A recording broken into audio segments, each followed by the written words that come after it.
Pagbutas sa ano mga busing, gamit ang sa console hinges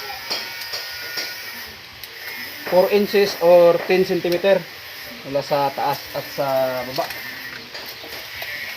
Tapos 15, 16 or 23 mm gamit ang ating mahiwagang granil.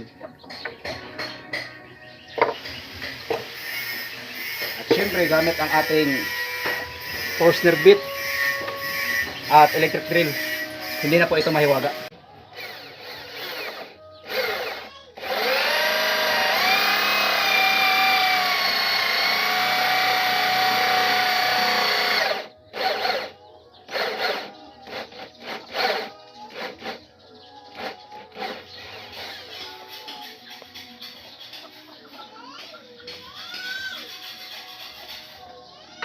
Alright.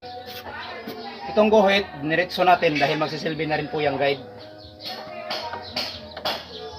Ayan po. Lagpas lang po yan ng konti.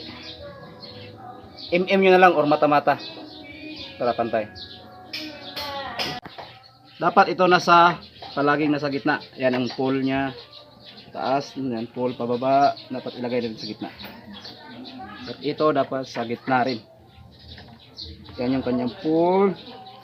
And then yung atras dapat palaging nasa gitna. Meron din po dito. Pati dito.